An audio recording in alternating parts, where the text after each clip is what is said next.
Comme tous les ans, de nombreux représentants des ambassades et organisations internationales au Vietnam participent à un ensemble d'activités visant à découvrir la culture traditionnelle vietnamienne.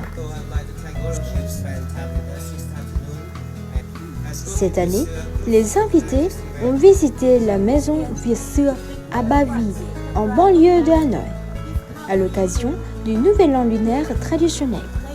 Une visite qui a également honoré l'année de la présidence vietnamienne de l'ASEAN.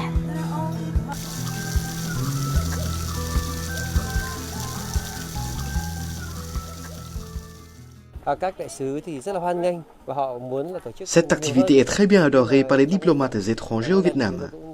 Avec le support de plusieurs entreprises et agences de communication, on essaie d'organiser ce genre d'activité 2 ou 3 fois chaque année afin de présenter non seulement à ces diplomates, mais à tous les Vietnamiens, les paysages et spécialités de notre pays.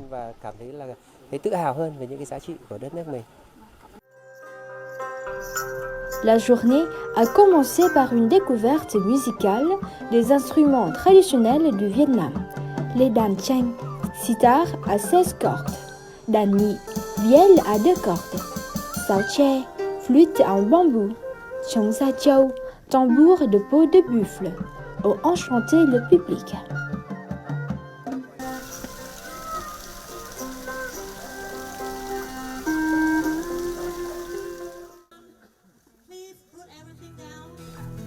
Parmi les temps forts du programme, la présentation des spécialités culinaires vietnamiennes ont attiré l'attention des participants, avec notamment le bánh chưng, gâteau de riz gluant de forme carrée, le bánh dày, gâteau de riz gluant rond, le thé Saint-Tude, les alcools faits maison ou encore les bonbons de sésame et de maltose. À l'aide des artisans locaux, un concours de préparation de mets traditionnels a eu lieu avec le bánh chưng et le bánh dày.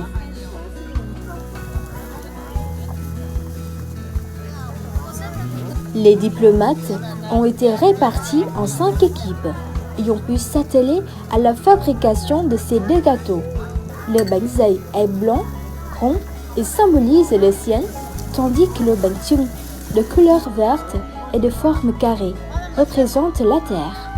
À l'intérieur, il est fourré à la viande et aux haricots mango en hommage à la faune et la flore.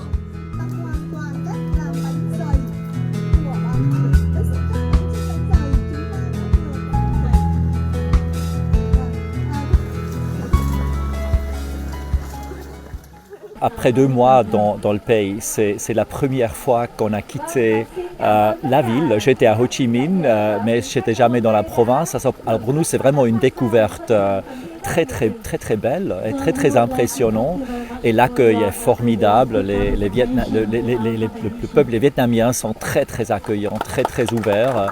Et je crois que c'est une journée absolument magnifique. J'aime beaucoup faire la cuisine d'abord et j'aime beaucoup manipuler les choses. Donc là, je me suis aperçue que c'était très difficile de plier les feuilles de bananier. Nous avions la chance d'avoir une dame qui accompagnait notre groupe et j'ai vu à quel point elle avait pris des précautions pour bien fermer et associer 2 gâteaux l'un avec l'autre, de manière à ensuite les faire cuire dans de l'eau bouillante pendant 10-12 heures. Même certaines personnes m'ont dit qu'ils faisaient 2 jours. C'est long, c'est certainement le plat traditionnel, je pense, où les familles se retrouvent autour de manière ancestrale. Et c'est un très beau symbole.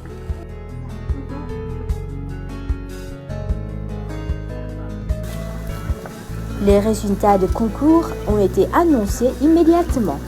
Et en guise de remerciement, des cadeaux ont été offerts aux participants. Il s'agit de présents pour un nouvel an lunaire du rat plein de bonheur, de prospérité et de succès.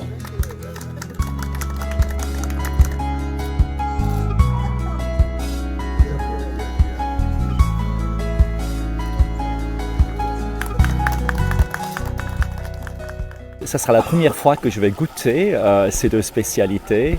On est effectivement ici pour apprendre un peu la tradition, aussi le contexte de ces spécialités. Et je me réjouis d'apprendre plus sur toutes les traditions en relation avec Tet et ce que ça veut dire pour le Vietnam et les peuples du Vietnam.